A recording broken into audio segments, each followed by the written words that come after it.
enfermedades infecciosas es problema, porque básicamente el único signo que tienen todas esas infecciones es fiebre, ¿sí?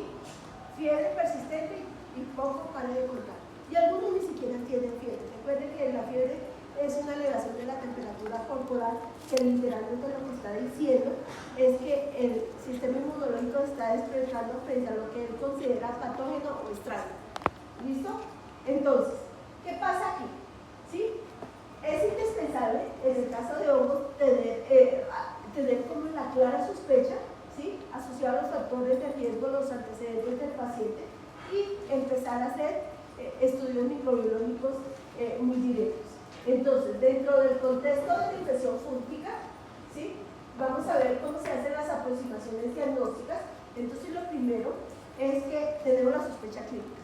La sospecha clínica de micología, independientemente de toda la otra parte del campo infeccioso, la sospecha clínica en la enfermedad infecciosa micológica tiene que ser clara, ¿sí? Ustedes piensan que tiene una candidiasis invasora porque el paciente está así, ¿sí? Eso tiene que estar claro. Y eso es evaluación de riesgo. Lo otro es, ahí, casi es secundario, cuál es el logro implicado, ¿sí? Lo otro es que nos ayuda para afirmar el diagnóstico, pero ahí como uno siempre dice, bueno, si usted sospecha y usted no se va a poder esperar un día, 2 días, el paciente se les muere, pues se inicia el tratamiento, ¿sí? Así todo. Entonces tenemos conceptos que vamos a tener claros, sobre todo para que no lo tengan claro, para que no lo tengan claro, las preguntas que le vamos a hacer es, ¿qué es agente etiológico? Agente etiológico es aquel microorganismo, en este caso capaz de producir enfermedad infecciosa, ya sea de forma directa o a través de su toxina. Es decir, cuando decimos candidato, cuando decimos aspergillus fumigatus, cuando decimos el nombre del hongo, ese es agente etiológico o etiología. ¿Vamos? Miramos qué es entidad o enfermedad infecciosa.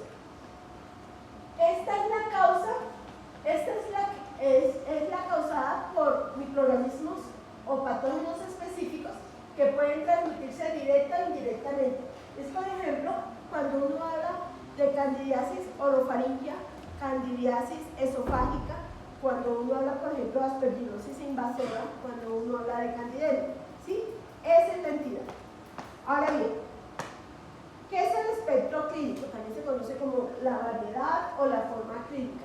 Es el grupo de enfermedades infecciosas que comparten síntomas comunes, antecedentes familiares comunes, sustrato biológico común y respuesta terapéutica similar.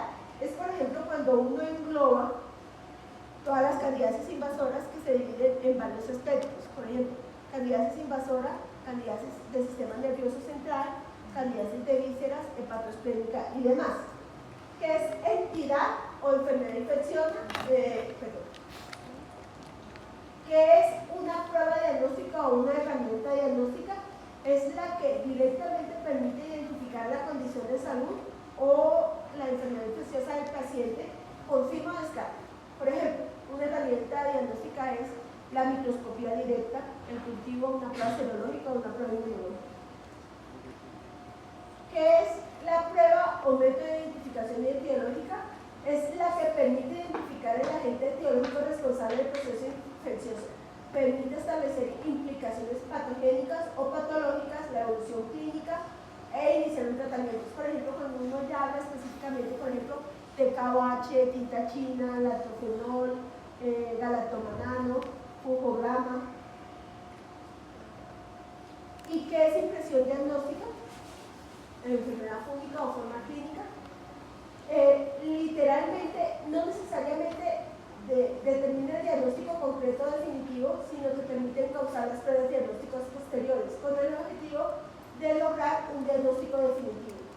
Por lo que el diagnóstico definitivo se basa en la historia completa con la búsqueda de los factores de riesgo, los antecedentes epidemiológicos, permiten localizar y establecer el diagnóstico de sospecha. Por ejemplo, cuando uno ya sabe que el paciente cursa con una candidez. Entonces, recuerden, mis doctores, que yo termino las charlas y se las subo al mundo, tal cual. ¿Listo?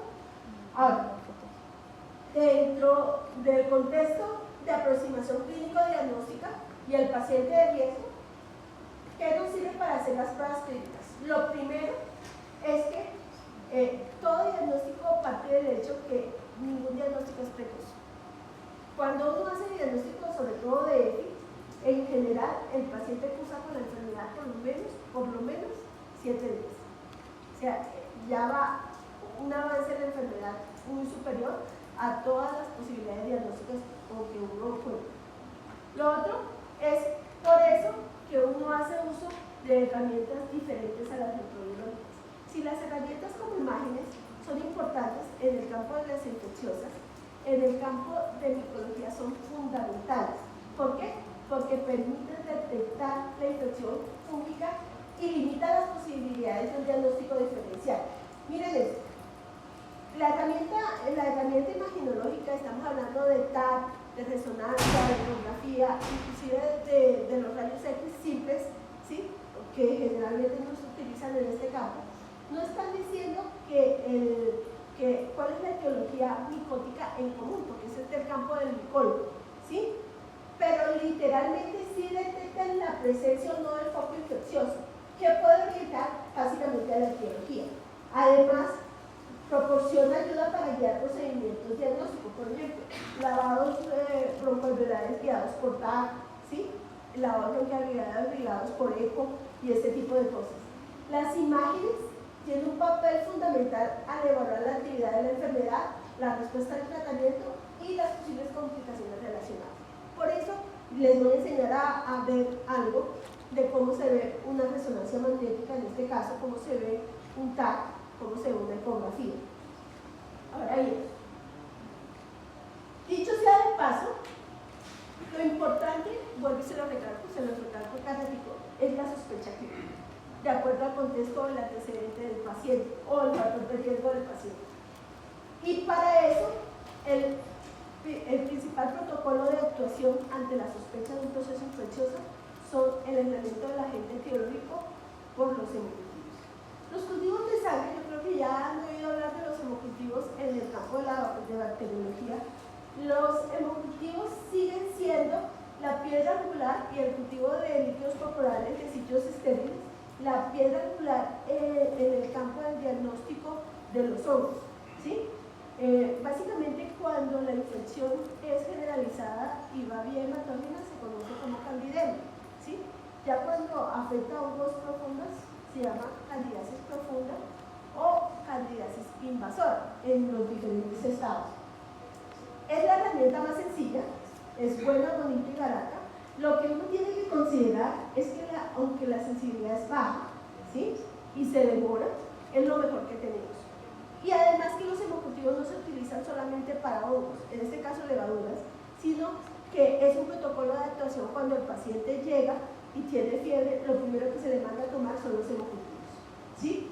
La sensibilidad puede mejorar por el protocolo de actuación, la toma de sed, ¿sí?, por el aumento de la toma de la sed, y conserva su importancia porque sencillamente un cultivo permite de que si está positivo al paciente se le pueda, por medio de ese cultivo, aislar el agente etiológico, identificar el agente etiológico, determinar qué enfermedad tiene y determinar de antemano con qué se le puede tratar. Por eso se han creado sistemas comerciales de monitorización continua para básicamente eso. En el caso de que el paciente sea febril, ese es un protocolo de actuación a nivel generalizado mundial. Les voy a mostrar un video de los compañeros del Pablo Tobón Uribe que muestra básicamente eso, en el que en el estado de la alteración fisiológica, que hay un aumento de la temperatura corporal, ¿sí?, y el paciente puede entrar en sepsis, que es esa respuesta abrumadora, impactante, en el que la respuesta inmune ya se despertó, que hay un proceso inflamatorio, entonces se le manda a tomar los hemocultivos. Entonces, los hemocultivos es muy propio del protocolo de enfermería jefe. Entonces, la enfermera jefe explica el procedimiento. Es un proceso totalmente aséptico. La paciente está muy sonriente para estar séptica, ¿no? Pero bueno, se le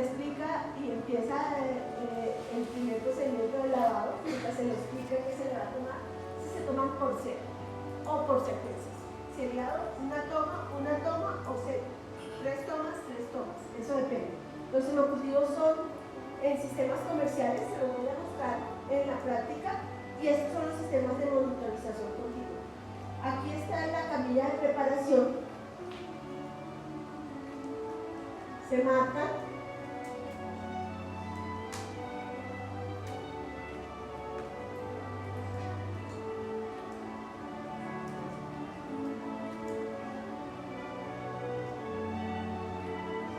Se desinfecta todo, sobre todo para que no haya flora contaminante de piel, sobre todo tipo estafas.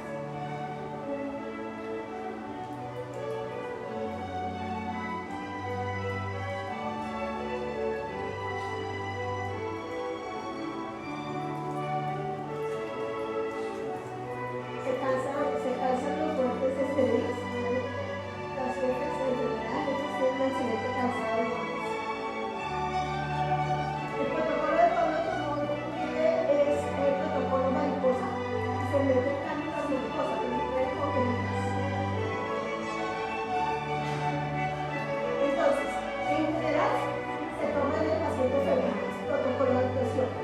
En sepsis, cuando hay un proceso inflamatorio. Lo lógico es que ahí es cuando uno tiene que hacer interviniendo para que no sea mortal. Eso es un proceso de urgencias, para que no pase un síndrome de estrés inflamatorio del sistema. ¿Sí?